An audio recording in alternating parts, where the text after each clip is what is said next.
시청자 여러분 안녕하십니까. 시사정담 시작하겠습니다. 시청자 여러분, 오늘은 국민의힘 서울 서초을 재선 의원이신 박성중 대통령 인수위원회 과학기술교육문화분과 간사님을 모시고 인수위의 성과와 윤석열 정부의 앞날을 진단하는 시간을 갖도록 하겠습니다. 박 의원님. 네네. 아주 간사 맡으시느라고 중책을 맡아서 고생 많이 하셨습니다. 다만 한 50일간 했습니다. 예, 그 인수위에서 요직에 많이 진출을 했는데 저는 장관으로 진출하지 않을까 했는데 좀 섭섭하지 않습니까? 다른 사람은 다 많이 갔는데 예. 저는 못 가서 좀 섭섭하긴 하네요. 근데 뭐 기회는 얼마든지 앞으로 있지 않겠습니까? 5년이 있지 않습니까? 예, 다음 기회를 보시면 될 것 같고요. 저도 뭐 윤석열 이 당선인을 한두 차례 뵙기는 했습니다만은 뭐 이렇게 얘기를 깊게 나눠본 적은 없는데 네네. 우리 박 간사님은 캠프, 선대위 그리고 이번에는 인수위에서 간사를 맡으셔가지고 네네. 아주 밀접하게 예, 뭐 접촉을 했어요. 일주일에 한 두세 번씩 했죠. 윤석열 리더십의 장점은 어떤 것인가요? 우선 뭐 그 전에는 제가 접촉을 못했는데 이번 대선 때 또 이번 인수위 이를 통해서 한 두세 달 접촉을 해보니까 우선 가장 인상적인 것은 스폰지처럼 빠르게 받아들인다. 아, 그렇군요. 처음에 할 때는 굉장히 불안했습니다. 예, 여러 가지 이제 TV 토론이라든지 이런 관점에 놓을 때는 처음에 상당히 좀 어색하고 전반적인 어떤 종합적인 지식이라든지 이런 측면에서 좀 불안했는데 갈수록 굉장히 스폰지 같이 종합적으로 빨아들이고 흡수력이 굉장히 좋다. 역시 머리가 좋다. 이제 이런 차원이 우선 말씀드리고 싶고요.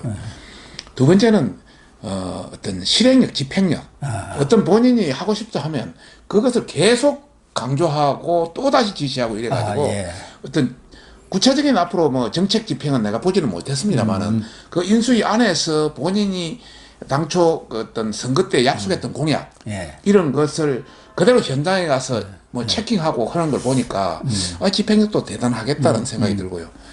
그 아울러서 이제 큰 장점이 보통 공무원 하신 분들이 전체적인 포섭 어떤 네트워크 이런 게 좀 약하지 않습니까? 예, 그렇죠. 생각보다 굉장히 좋아요. 그래서 한 번 같이 뭐 술을 한잔 한다든지 어떤 토론을 한다든지 이렇게 하면 그 어떤 상당히 빨려드는 그런 장점이 있더라고요. 뭐 그 외 장점도 많지만 크게 보면은 어떤 지식의 흡수력이 좋다.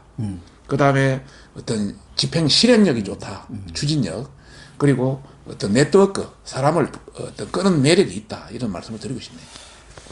그러니까 또 검사 시절에 우리 소위 말해서 속된 말로 물을 많이 먹어갖고 지방을 많이 다니면서 각 지역을 안 다닌 데가 없어갖고 그런 인재풀이 애사게로 뭐 검사들은 말할 것도 없지만 그 지역에 가면 또 유지들도 다 알지 않습니까? 그래서 인재풀이 상당히 넓더라 그런 얘기도 하고 뭐 윤석열 당선인하면 소통 겉으로 보기에는 우선 그 기자들하고 그렇게 자주 만나는 당선인이 제가 여러 차례 이렇게 인수위도 저도 기자하면서 출입했지만 처음 봤어요. 네네. 네, 그래서 그런 소통 능력이 있는데 일각에서는 약간 좀 뭐랄까 독단성이랄까 그 검찰총장 또 검사 오래 하면 그런 거 있지 않습니까? 조직의 수장을 오래 하고 또 검사를 오래 하고 또 검찰총장까지 했으니까 어떤 뭐 나쁘게 표현은 독단이고 또 좋게 표현하면은 자신감을 가지고 밀어붙이는 그렇죠. 뭐 그런 측면 그게 있어야 합니다. 양면성이 있어야 결기가 있고 강단이 있어야 해요. 네네. 그게 뭐 어떤 대통령이나 조직의 수장이 된다는 것은 자기의 어떤 철학과 신념을 가지고 뭐 밀어붙이지 않으면 있을 필요가 없는 거죠. 그런 관점에서 큰 장점이 될 수 있다 저는 그렇게 보고 있습니다. 그때 윤석열 당선인하고 안철수 인수위원장이 이번에 인수위의 활동을 결산하는 6대 추진 방향 그리고 110개 국정과제가 적힌 그 판례를 들고 이렇게 설명을 했는데 그 110개의 추진과제 이런 것을 보면 우리 국민의 삶이 정말 좋아질 것인지 그리고 공정과 상식이 통한 나라가 진짜 될 것인지 그렇게 보여집니까? 저는 결론부터 말씀드리면 될 수 있다. 저희 과학기술교육분과만 하더라도 예전에 인수위 팀하고 전혀 다르게 저희들이 60개 단체를 만났습니다. 60개 단체를 그렇습니까? 간담회를 했습니다. 예. 모든 미디어 관련 미디어 관련만 그렇습니다. 예. 60개를 만나다 보니까 다양한 사람을 다 접촉하고 목소리를 다 하다 보니까 거기에 대한 해법도 다 나오더라고요. 예. 그래서 문재인 정부가 뭐 잘했던 점은 저희들이 개선해야 되겠죠. 네. 그러나 또 여러 가지 어떤 문제점, 보완할 점이 많이 눈에 띄었기 때문에 그런 거 위주로 우선 중요한 거 위주로 해서 110개 과제, 512개의 어떤 세부 실천 과제를 통해서 이번 어떤 윤석열 5년을 정부의 5년을 한번 멋지게 한번 국민들의 피부에 달라지는 또 국민들이 어떤 시원함을 느끼는 그런 정부를 구현해 보겠다고 일단 그 안을 내놨습니다. 인수위에 계신 분들은 아주 고생들을 많이 했고 말씀하신 대로 뭐 각계 그런 관련 단체라든가 필요한 인사들을 접촉을 했는데 이 언론적인 입장 또 국민의 입장에서 보면은 이번 인수위처럼 존재감이 없었던 인수위가 없었던 거 아닌가. 예. 그 이유 중에 하나가 워낙 검수완박 전국에 이렇게 휩쓸려 가다 보니까 인수위가 어떤 정책적 아젠다를 가지고 미디어를 탈 기회도 없었습니다만은 그런 것들은 좀 부족한 거 아니었나. 그래서 저만 하더라도 인수위 뭐 생각나는 게 뭐 있냐 하면은 그 나이 만으로 통일시킨 거 왜 뭐 있나 그런 반응들이 나오고 있거든요. 예. 인수위에서 일단 언론 발표를 못 하겠습니다. 아, 그랬습니까? 예, 그래서 한 2주 전까지 일체 발표를 못 해가지고 기자 접촉을 못 하니까 기자분들께서 굉장히 불만이 많았어요. 그렇겠네요. 이러려면 뭐라고 하느냐. 예. 그래서 우리 자체로 전부 그게 어느 정도 완성된 후에 이제 공개를 했기 때문에 저도 2주 동안 한 4건을 발표했죠. 예. 그걸 발표를 하고 뭐 우리 미디어 관련만 하더라도 처음에는 OTT 대한민국 OTT를 새로 얻은 그런 문제 또 어떤 민영 방송의 어떤 각종 규제를 없애는 문제 또 공영 방송의 여러 가지 어떤 활성화 문제 또 그 아울러서 이렇게 포털이라든지 뭐 유튜브 이런 관련해서도 발표를 했고 또 원자력 관련해서도 발표를 했고 그렇게 4건 이상 했죠. 그래서 제 미디어 분야만 해도 그런 것이고 우리 교육 분야라든지 과학기술 분야도 많았고 다른 분야도 해서 한 2주 사이에는 굉장히 활발하게 진행됐습니다. 그런데 우리 박 위원장님, 간사님이 맡았던 과학기술 분야 네네. 6대 그 정책 방향 중에 과학기술 강국 아닙니까? 네네. 이른바 과학 입국을 실현을 하겠다. 그렇습니다. 그랬는데 이 과학 쪽에 대해서는 별로 이렇게 뚜렷하게 나온 건 없는 것 같아요. 원전, 탈원전 정책에 대한 폐기랄까, 뭐 그걸 수정하는 그런 것은 있는데 그거는 제가 정말 했죠. 예. 우리가 앞으로 먹고 살 방향이라는 게 과학뿐이 없지 않습니까? 제4차 산업혁명 시대라는 게 바로 과학 시대 아닙니까?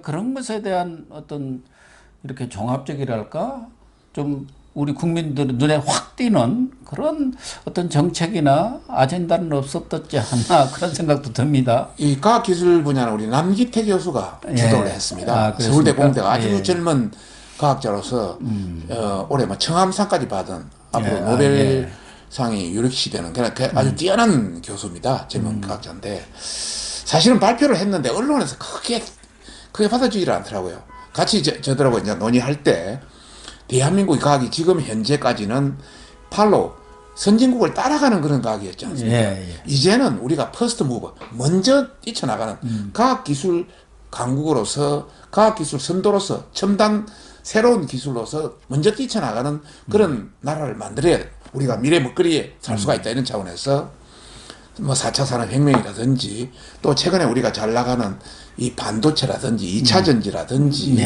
또 양자 기술이라든지 항공이라든지 이런 한 10개를 해가지고 그 중에 진짜 핵심적인 한 6개, 7개를 고르려고 좀 준비를 하고 있거든요. 아, 그렇습니까? 예. 거기에 아울러서 또 지금 현재 우리나라 1년에 그 R&D 예산이 한 25조 가까이 됩니다. 나라 전체로.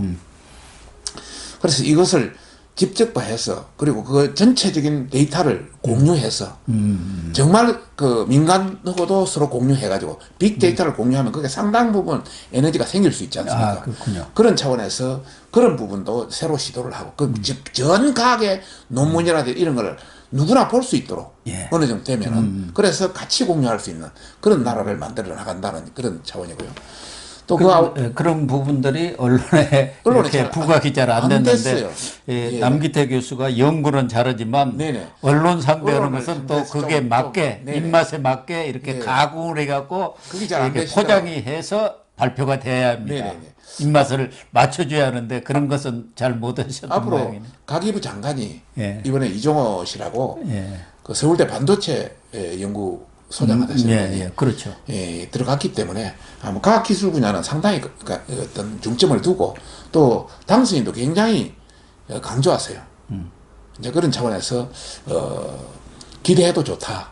그게 곁들여서 지금 교육도 지금 기존의 교육과이고는 이건 문제가 있다. 예. 지금 우리 세계가 디지털 대전환이 이루어지고 있는데 그럼요. 예. 우리는 초중 고등학교 대학교 또 전문인 양성 이런 전반적인 문제가 있기 때문에 그런 차원에서 100만인 인재 양성 관련해서 뭐 적극적으로 이제 해나갈 예정이고요.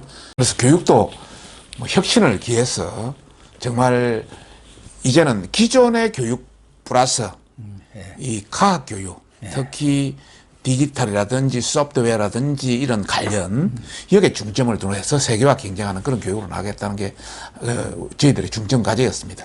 이 과학 분야에서 이제 언론이라든가 정치권에서 관심은 네. 안철수 인수위원장이 조각 과정에서 패싱됐다는 건 다 아는 사실인데 네네. 안철수 위원장이 자기 전공 분야가 과학 무슨 그런 질병이라든가 예. 과학, 보건, 의료, 의료 보건. 그런 쪽 아니겠습니까? 네네. 그리고 본인이 가장 강조했던 게 과기 부총리를 좀 만들었으면 좋겠다. 네네. 또 하나는 교육과학수석. 전에는 있었어요. 교문수석이라고. 근데 이 두 가지가 다 또 이번에도 패싱을 당했어요. 그래서 저희 같은 생각에는 교육부총리, 그 사회부총리입니다만은 교육부 장관, 그것보다는 오히려 과기 부총리를 만드는 게 더 낫지 않느냐. 그건 그냥 교육부 장관으로 하면 되는 것이고 그런 생각도 들었어요. 많은 분들이 그런 이야기를 하셨습니다. 예. 그래서 사실은 저희들이 교육과학 특히 과학 관련해서 부총리의 생각이 있었는데 이것을 지금 할 수가 없습니다. 법을 바뀌어야 돼. 정부조직법하고 예를 들어서 뭐 가기 관련 법을 바꿔야 되는 문제니까 지금 민주당이 다수를 차지하고 있는 입장에서는 지금은 어렵습니다. 그래서 현재는 현 부처를 가지고 그대로 갈 수밖에 없어서 일단 이렇게 선택이 됐고 앞으로 과학기술부총리 이런 관계는 충분히 검토될 수 있는 사안이다. 특히 교육부총리 관련해서는 지금 국가교육위원회라는 게 대통령 직속으로 생겼습니다. 1월 7월 달부터 생깁니다. 그러면 교육부는 거기에 대한 집행의 기능으로 좀 축소될 수밖에 없기 때문에 역시 과학 쪽이 중시되는 그런 차원이 생길 수밖에 없고요. 그 다음에 교육과학 수석이 될지 과학교육 수석이 될지는 모르겠지만은 이 청와대 수석 관련해서는 저희들이 두 번에 걸쳐서 당선인한테 말씀을 드렸습니다. 또 안철수 위원장도 같이 말씀을 드렸어요. 그래서 당선인도 굉장히 관심을 가지고 계시고 아마 이번에는 힘들었지만은 시간이 얼마 안 가서 이것은 되지 않겠나 이렇게 생각하고 있습니다. 좀 아쉽기는 하더라고요. 예. 정말 우리가 먹고 살 곳은 이제는 과학적뿐이 없는데 제4차 산업혁명 시대에 맞춰서 그 분야에 먹거리가 있는데 그쪽에 비전도 좀 부족한 데다가 과기 부총리라든가 교육과학 수석 이런 것들도 적극적인 의지 표명이 없이 그냥 이렇게 무산되니까 그걸 아쉬워하는 분들이 좀 많았습니다. 이번에 이제 청와대 조직이 과거에 3실 8수석 뭐 이런 정도 됐습니다. 이번에 2실 5수석으로 확 줄이다 보니까 그러니까요. 그거 또 새로 하나 맺는다면은 또 여러 가지 뭐 말이 좀 많을 것 같고 하니까 우선 운영하다가 또 필요하면 더 늘리면 되는 거 아니겠습니까? 그리고 또 이제 그 공간이 이번에 1차로 이전하는 공간이 그 용산에 아주 규모가 적으면 150명밖에 못 갑니다. 일단은 1차가. 그리고 또 2차에 한 150명 해서 전체 지금 청와대가 한 450명이 되는데 한 3분의 2 정도, 3분의 1을 줄여서 3분의 2 정도로 지금 축소하기 때문에 막 그런 관점이 고려된 걸로 알고 있습니다. 저희들은 이제 또 언론인 출신이다 보니까 지금 너무 좌파 쪽으로 기울어진 이 언론을 정상화시키는 이 추진해야 할 과제라고 생각을 하는데 지난번에도 뭐 KBS라든가 그 수신료 공개하고 또 지배구조 예. 이 부분도 이제 거버넌스를 어떻게 할 건지 이런 부분까지도 말씀을 하시고 또 수신료 이것도 위원회를 만들어서 좀 공정하게 할 수 있도록 하겠다고 했는데 지금 민주당에서는 여러 가지 관련 법안들을 내놓고 있어요. 그중에서도 특히 공영방송 여기에 대해서는 지금 10일이나 아니면 9인 그 이사회 위원이 예. 그런데 그걸 25인 늘려갖고 시민사회단체 잔뜩 집어넣고 자기들이 지금 계속 끌고 가겠다는 거 아닙니까? 네네. 여러 가지 또 그 무슨 가짜뉴스 단속한다 해갖고 언론을 또 이렇게 목을 비틀려는 생각을 갖고 있는 것 같아요. 이 거버넌스 문제는 조금 어차피 예. 방송법이라든가 이런 거 개정 문제가 있는 것이고 민주당에서 지금 내놓고 그 밀어붙이겠다고 하고 있는데 이런 네네. 데 대한 대책도 좀 있습니까? 지금 일단 제가 뭐 언론 미디어 특위 간사니까요. 예. 누구보다도 이쪽 분야에 그렇죠. 잘 알고 있습니다. 우선 언론중재법 관련해서 저분들이 언론이 가짜뉴스라든지 잘못된 걸 했을 때는 손해배상이 봤을 때는 5배의 손해배상. 그 다음에 징벌적 손해배상 했죠. 지금 아직도 계류 중입니다. 그 다음에 어떤 걸 보도했을 때 그게 잘못된 보도다. 반박 어떤 걸 하면은 그게 똑같은 크기로 하게 하고 인터넷은 그걸 삭제할 수 있는 권한을 준다. 뭐 이런 내용. 뭐 그다음에 가버넌스 관련해서도 이래서 뭐 KBS 이사회 같은 경우 9인 내지 11인 구조로 되어 있는데 25인으로 해서 시민 이사회를 도입한다. 독일은 사실 성격이 완전히 다른데 그런 운영을 해서 들어옵니다. 근데 이게 쉽지는 않습니다. 이 전체가 많은 지금 앞으로 전문가들의 어떤 토론이라든지 또 국회에서 통과되더라 해도 우리 대통령이 우리 윤석열 대통령이지 않습니까? 얼마든지 거부권도 행사할 수 있고 여러 가지 어떤 그 장치가 있기 때문에 앞으로는 자기들 마음대로 하지는 못할 겁니다. 저희들도 어떤 관심을 가지고 매우 윤은으로 잘 감시하겠습니다. 지금 이제 인수위는 곧 임무를 종료를 하고 사실상 지금 종료가 된 상황입니다만은 그래도 지금 박 간사님이 이번에 정책이라든가 교육, 과학, 뭐 문화 이런 분야에 대한 정책이랄까 뭐 방향을 다 설정을 했기 때문에 완전히 손 떼는 것은 아니죠. 계속적으로 지속적으로 관심을 갖고 그런 정책 과제들이 잘 수행이 되고 집행이 되고 설계가 되어 가는지 이런 것들도 좀 이렇게 유기적으로 연계가 돼 갖고 일이 진행이 돼야 하는 거 아닌가요?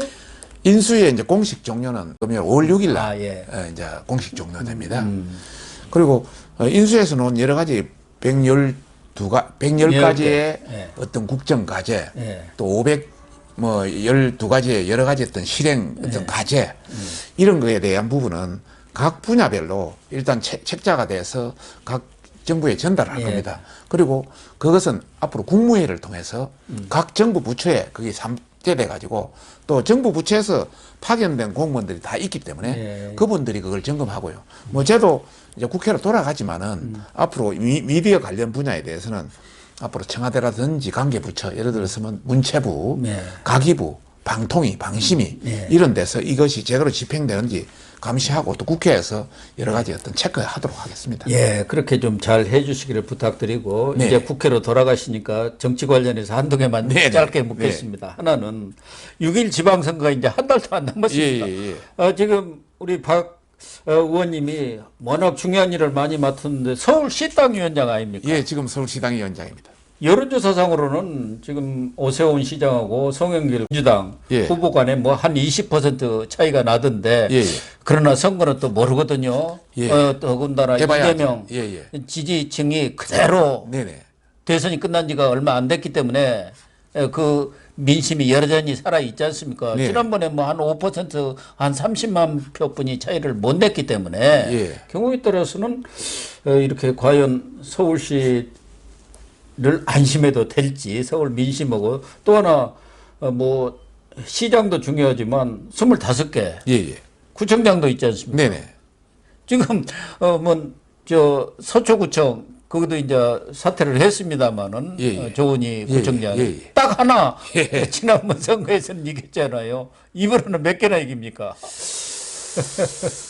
전반적으로 이번 6.1 지방선거 관련해서는 우선 윤석열 대통령께서 이제 취임하시고 예, 예. 5월 10일 날 취임하시고 또 5월 20일에서 22일 사이에 바이든 대통령이 오십니다. 예, 예. 그래서 오시고 하면은 분위기는 많이 좋아지지 않겠느냐는 게 예. 첫 번째 이제 그런 갈래요. 예, 예, 그렇죠. 두 번째는 5월 10일 날 바로 청와대를 개방합니다. 예, 5월. 예. 뭐 사람들은 나 청와대 개방이 뭐 그 하나뿐이게 되지 않지 않느냐 이렇게 생각하지만은 직접 그 인근에서 근무한 제가 봤을 때는 경복궁역에서 내려서 바로 강화문을 바로 관통해서 바로 그 경복궁을 직접 보고 예, 그 뒤로 예, 뒷문 있잖아요. 뒷문으로 나와서 그래서 청와대로 청와대가 해가지고 위로 올라가면 북악산까지 가면 가면 아주 끝내주는 죽입니다. 죽여요. 그래서 저도 그렇게 생각합니다. 그거 한번 보면 상당히 분위기가 바뀌지 않겠느냐. 예. 뭐 이런 생각이 이제 두 번째 있고요.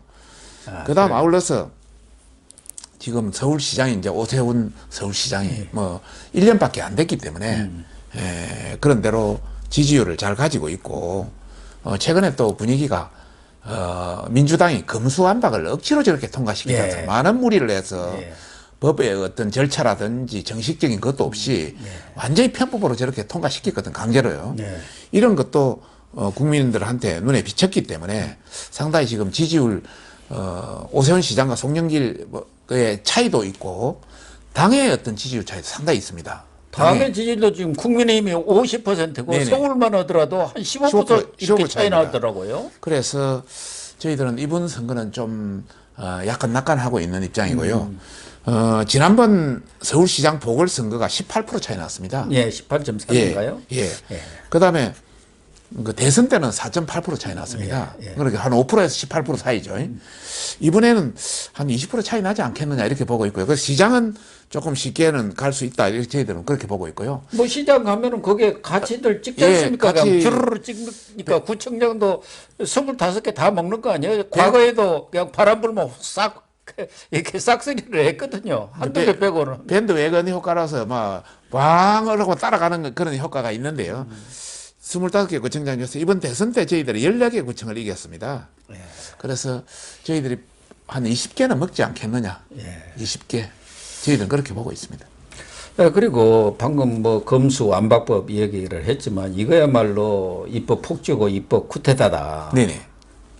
그래가지고 지금 당선인의 비서실장인 장재현 의원은 검수완박법에 대한 국민 투표를 제안을 했습니다마는 국민 여론은 그 검수완박법 그 정도가 아니라 21대 국회를 해산해야 한다. 이 청원이 지금 청와대에도 한 15만이 벌써 며칠 사이에 이렇게 쌓여 있어요. 청원이 15만이 됐어요. 네네네. 그리고 이런 댓글이다 뭐다 보면은 전부 해산해야 한다 할 정도로 이렇게 비등하고 있다는 점. 네. 이렇게 민주당이 아무리 다수당이라고 하더라도 이게 마음대로 마구잡이 입법을 하면 되느냐는 문제가 하나가 있고 또 하나는 지금 인사청문회가 진행이 되고 있습니다만은 도대체 지금 정부의 정상적인 출범을 아주 그냥 해방하기 위해서 작정을 한 거 아닙니까? 5월 10일 날 출범하는 정부인데 인사청문회가 그 이후로 잡힌 게 몇 개가 됩니다. 이게 말이 되는 소리냐 이거예요. 역대 대통령 선거가 있었고 정권이 교체된 경우가 굉장히 많았습니다. 이번 문재인 정부 같이 끝까지 이렇게 괴롭히고 끝까지 방해하고 정말 이런 정부는 없었습니다. 없었어요. 자기들이 저도 정말 처음 봅니다. 자기들이 잘했으면 예. 깨끗하게 물려주고 나갈 생각을 해야 되는데 자기들도 엉망이 못했기 때문에 진 것 아니겠습니까? 5년 만에 바뀐 예, 거예요. 5년 만에 이 5년 만에 바뀐 것도 별로 없는데 예. 이런 차원에서 좀 경각심을 가져줬으면 좋겠다 이제 이런 생각이 들고요. 얼마나 그 했으면은 비서실장도 국민투표 한번 보죠. 국민들이 지금 상당히 기강하고 있지 않습니까? 예. 그리고 많은 사람들이 국회에서는 해야 된다고 막 이 난리 치고 있는데요. 오직해야 오직해야 그러겠습니까? 예. 오직해야 예. 정말 저 사람들도 정신 좀 차렸으면 좋겠고요. 제가 인수 있으면서도 국회 그 계속 가서 뭐 통과시키는 과정을 봤는데 저희들 필리버스터를 했는데 옛날에 필리버스터 김대중 때 했거든요. 김대중 대통령 때. 그러면 그때- 야당만 하게 해. 예. 야당의 권한인데 자기들이 들어와서 한다고 이 난리를 친 겁니다. 이렇게 그다음 그것도 강제 종료시키는 게 어디가 있습니까? 한 달 동안 의회인데 국회인데 강제 종료시키고 바로 3일 뒤에 하는 방식으로 빼기 쪼개기를 완전히 쪼개기를 하지 않나. 그다음에 정상적인 정부를 출범시켜 해줘야 돼. 국무총리를 해줘야 국무총리가 장관 제청을 할 거 아닙니까? 예. 국무총리 자체를 못 해주니까 장관 제청을 못 하지 않습니까? 이런 정부가 앞으로 발생해서는 안 된다. 정말 할 말이 많습니다만은 그 어떤 판단은 국민들이 충분히 하시지 않을까 생각합니다. 그래서 우선 2024년 총선에서 뭐 이쪽에 국민의힘 윤석열 정권 쪽에 다수당을 만들어주는 것이 과제이지만 당장 코앞에 있는 6.1 지방선거에서 이겨줘야 네네. 그 힘을 바탕으로 국정 초반을 이렇게 동력이 생기지 않겠습니까? 그렇습니다. 예.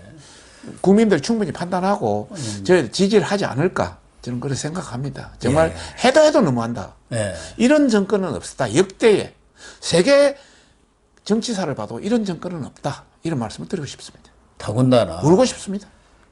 이 물러나는 대통령이 차기 대통령 이제 정권을 이어받는 대통령을 그렇게 뭐 저주랄까 어떻게 보면 또 조롱까지 하는 네네. 그런 경우가 있었습니까? 덕담을 하고 격려해주고 그러는 거 아니겠습니까? 정권 인수가 잘 되도록 뭔가 좀 이렇게 챙겨보고 그래야 하는데 껌까지 나서갖고 막 욕을 해대고 후임 정권이 이 문재인 정권에서 자기 정권에서 했던 일들을 전부 이렇게 뒤집기를 하는데 그래서는 안 된다 하고 또 거기서까지도 또 이렇게 후임 대통령을 좀 비판하는 그런 비난하는 목청을 높였더라고요. 참. 지금까지 세계 뭐 갈래나 우리나라 갈래를 보면은 5년 동안 대통령 하고 가면 신임 대통령이 5년 동안에 한 것을 약간 평가한 것은 있지만은 예. 물러가는 사람이 아직 시작도 안 한 사람한테 평가하는 경우는 없었습니다. 정말 이런 일은 있어서는 안 되고요. 이번 상황만 보더라도 아니 우리 새로운 정부에서 한 500억 정도 들여서 청와대 이전하고 전반적으로 일을 하겠다고 하는데 그걸 뭐 300억 주고 이 말이 됩니까? 그럼 하지 말라는 거 중간 부분만 하라는 거지. 그것도 쪼개기에서 준 거 아닙니까? 그 다음에 청와대 이전이면 본인도 강화문 시대 이전한다고 큰 소리 쳐놓고 못했으면은 그냥 지켜볼 일이지. 그것도 문제가 있다고 난리를 치지 않나. 배가 아픈 모양이죠, 뭐. 본인 5년 동안 많은 국민들은 별 할 일도 없고 대통령이 숨어서 나오지도 않고 그랬다고 다 평가하는데 무슨 책까지 써가지고 난리 부르스를 하지 않나. 예. 그리고 참 꼴불견은 정말 다시 한번 말씀드리지만은 아직 시작도 하지 않는 사람한테 평가를 한다는 것 자체가 정말 있어서는 안 되죠. 예. 후임 대통령한테 악담을 하는 물러나는 대통령이 어디가 있습니까? 예. 정말 그건 누가 보더라도 참 민망한 일이고 품격하고도 관련이 된 얘기가 아닌가 그런 생각을 합니다. 예. 어쨌든 우리 박 의원님 여러 가지로 고생을 많이 하셨고 또 앞으로도 역할을 좀 많이 해주시기를 부탁을 드리겠습니다. 열심히 하겠습니다. 네. 네, 오늘 방송 마치도록 하겠습니다. 시청해 주셔서 감사합니다.